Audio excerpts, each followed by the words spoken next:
Hello friend, welcome back to my channel. सभी सहारा पीड़ित निवेशक साथियों का एक बार फिर से हमारे हिस्ट्री न्यूज़ चैनल पर हार्दिक स्वागत है। दोस्तों जैसे कि आप जानते हैं कि हम सहारे से जुड़ी हर एक लेटेस्ट अपडेट आपके लिए लेकर आते हैं। और दोस्तों, जब लेटेस्ट अपडेट नहीं होती तो आपके लिए कुछ ऐसी अच्छी रोचक जानकारी सहारा से भी विवाद से रिलेटेड भी लेकर आते रहते हैं। तो दोस्तों, आज जो हमारा विषय है वो सहारा का विषय है, और सहारा 10 साल पहले कैसा था वो हम आप सभी नए निवेशकों को भी बताना चाहते हैं। सहारा की छवि पहले ऐसी नहीं थी। सहारा एक बहुत बड़े उद्योगपति और बहुत बड़े यानी कि ये फंड का सिस्टम जो भारतवर्ष में चलाया, उन्होंने उस वक्त चलाया जब भारत सरकार द्वारा जितने इस वक्त बैंक है वो बैंक नहीं थे। केवल एक दो बैंक ही इस सरकारी बैंक थे, और उनमें गरीब निवेशक अपना इन्वेस्ट नहीं कर पाते थे। और गरीब निवेशकों को इन्वेस्ट करने के लिए सहारा ने 1978 में अपनी एक सहारा चलता फिरता बैंक बनाया। रोज़ इनके एजेंट छोटे निवेशकों से, रेहड़ी पटड़ी झुग्गी झोपड़ी वालों से डेली वियर कलेक्शन लेकर उनका पैसा जमा करते थे, और अच्छे ब्याज के साथ उनको वापस किया जाता था। ये समझिए कि जो गरीब वर्ग के लोग थे उनको उच्च वर्ग में लाने के लिए सहारा ने बहुत सहारा दिया। लेकिन सेबी विभाग ने जब से इसके ऊपर अपना दोस्तों अपनी जांच बिठाई है, तब से सहारा की कमर टूट गई। और ये जांच 2011 में बिठाई गई थी। सहारा सुब्रत राय के ऊपर दो जो कंपनियां थी, उन कंपनियों में कुछ अनियमितताओं को देखकर उस पर जांच बिठाई गई थी। अब हालात इतने बढ़ते चले गए कि सहारा की दोनों इकाइयों को सेबी ने प्रतिबंधित कर दिया, और प्रतिबंधित करने के बाद निवेशकों का पैसा वापस लौटाने के लिए कहा गया। अब दोस्तों, लोग कहते हैं कि सहारा ने पैसा नहीं लौटाया, और सेबी भी कहती है कि सहारा ने नहीं पैसा नहीं लौटाया, जबकि सहारा कहते हैं कि हमने सबका पैसा बाई हैंड दे दिया। लेकिन दोस्तों, वो आप भी जानते हैं, हम भी जानते हैं कि उस वक्त जो है सहारा की जो दोनों इकाइयों को प्रतिबंध कर दिया गया था। सहारा इंडिया रियल इस्टेट, सहारा क्यू शॉप, कुछ ऐसी दो प्रतिबंधित इकाइयाँ थी, सहारा हाउस बॉन्ड सॉरी।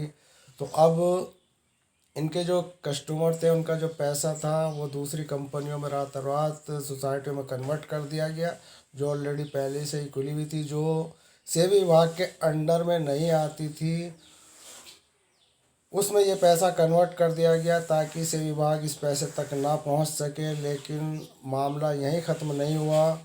अब निवेशकों ने अपना पैसा मांगना शुरू किया। तो अब निवेशकों को सेबी ने कहा कि हम आपका पैसा जब ही देंगे जब आप अपने डॉक्यूमेंट वगैरह हमारे पास भेजेंगे। एक ऑनलाइन प्रोसीजर सेबी विभाग के द्वारा चलाया जाता है, क्योंकि दोनों कंपनियों का पैसा जो है निवेशकों को लौटाने के लिए सेबी दबाव बनाकर ये पैसा अपने पास मंगा लेता है। 25,000 से करोड़ रुपया सेबी के पास जमा हो जाता है। अब इस पैसे को निवेशकों को लौटाने के लिए बॉन्ड्स वगैरह मंगाए जाते हैं, लेकिन ऑनलाइन प्रोसीजर में बहुत कम बॉन्ड वहाँ पर पहुँचते हैं। हालात ये होते हैं कि 25,000 करोड़ रुपए में से केवल 138 करोड़ रुपया ही निवेशकों तक पहुँच पाया। बाकी का 22,000 करोड़ रुपया सेबी के अकाउंट में धरा रहा, और सेबी ने अपना प्रोसीजर 2018 में बंद कर दिया, ये कह कर के अब हमारे पास कोई भी पैसे लेने वाले कोई बॉन्ड्स वगैरह नहीं आ रहे हैं। तो अब ऐसे में सुब्रत राय ने जिस चाल से वो पैसा जमा किया था उस चाल पर अपना काम करना शुरू किया। उन्होंने देखा कि निवेशक अब अपना कोई भी डॉक्यूमेंट वहाँ नहीं जा रहा, क्योंकि सभी निवेशकों के लगभग कुछ बंदों को छोड़ के, यानी कि जो बॉन्ड यहाँ पर सेबी विभाग तक गया उनको छोड़कर बाकी जितने भी निवेशक थे उनके हाथ काट दिए गए। क्यों? क्योंकि उनका पैसा रातों रात उनकी बिना मर्जी के कन्वर्ट कर दिया गया। तो अब दोस्तों, सहारा ने भी ऐसी चालें चलनी शुरू कर दी। वो भी ये चाहता है कि सहारा जो है और सेबी जो है सहारा का पैसा वापस लौटाए, और सेबी ये चाहता है कि मुझे जो मैं जांच कर रहा हूँ मुझे ये पता चलना चाहिए कि ये पैसा मांगने वाले मेरे से पैसा क्यों नहीं मांग रहे। अब मामला सब कुछ सामने है, पता है कि ये पैसा कन्वर्ट कर दिया गया, और वो कन्वर्ट जिन इकाइयों में किया गया वहाँ तक सेबी के हाथ नहीं पहुँच सकते, क्योंकि वो उसके अधिकार में नहीं आता। इसी सब को लेकर मामला जो है एक दशक से बना हुआ है। कुछ नए ग्राहक हैं जिनका 2 साल 4 साल बहुत कम अवधियों के लिए यहाँ पर एफडी और आरडी के प्लान जो है यहाँ पर लिए गए थे निवेशकों द्वारा। वो प्लान की मैच्योरिटी अवधि भी पूरी हो रही है तो उनको भी पैसा नहीं मिल रहा। तो ये वो निवेशक हैं जो हाल फिलहाल के नए निवेशक हैं, नई मछलियाँ हैं, वो सहारे के जाल में फड़फड़ा रही हैं। उनकी संख्या बढ़ती चली जा रही है। पुराने और नए निवेशकों की लगभग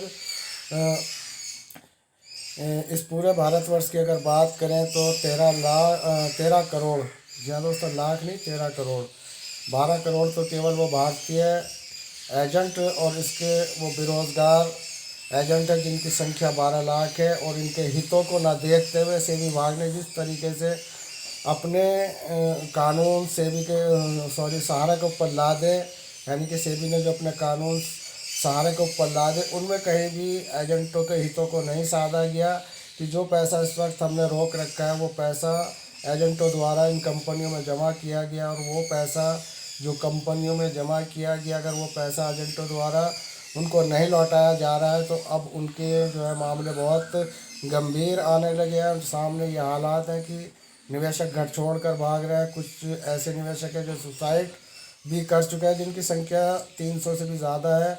अब दोस्तों ये सोसाइटियाँ क्यों हो रही हैं? सोसाइटी यूँ ही हो रही है।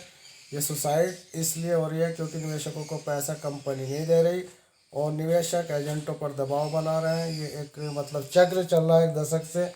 अब दोस्तों हम आज आपको ये बताने वाले हैं कि 12 लाख जो भारतीय बेरोज़गार हुए जो सहारा कंपनी में अब कार्यरत थे, चाहे वो एजेंटों के रूप में ही थे, लेकिन दोस्तों ये सारा जो मामला है एजेंटों के माध्यम से ही चल रहा था। उन्हीं के हितों को यहाँ पर भारतीय प्रतिभूति नियामक बोर्ड ने इग्नोर किया, और हालात ये है जो आपके सामने है। ना पैसा निवेशकों को मिल पा रहा है और ना ही एजेंटों की सुरक्षा हो पा रही है।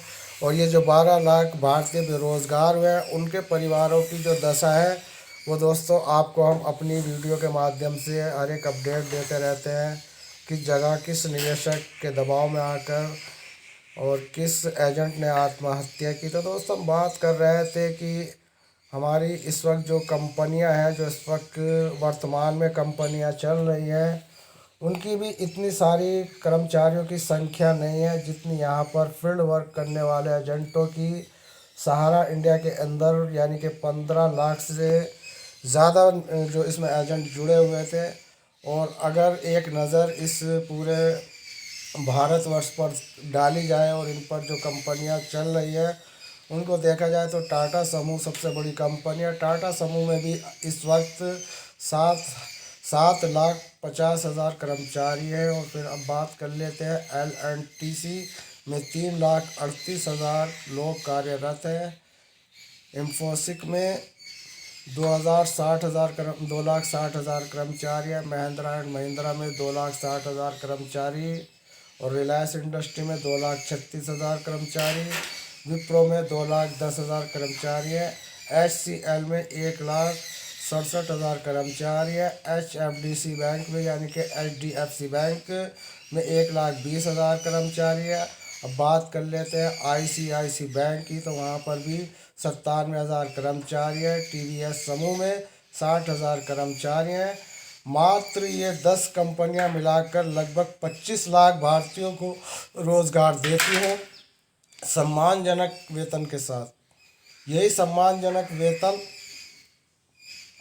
जो सहारा के कर्मचारी थे उनको कमीशन के रूप में दिया जाता था। TDS वगैरह वगैरह भी उनको कटता रहता था। जो TDS उनका कटता था वो भी सरकारी खजाने में जमा होता था।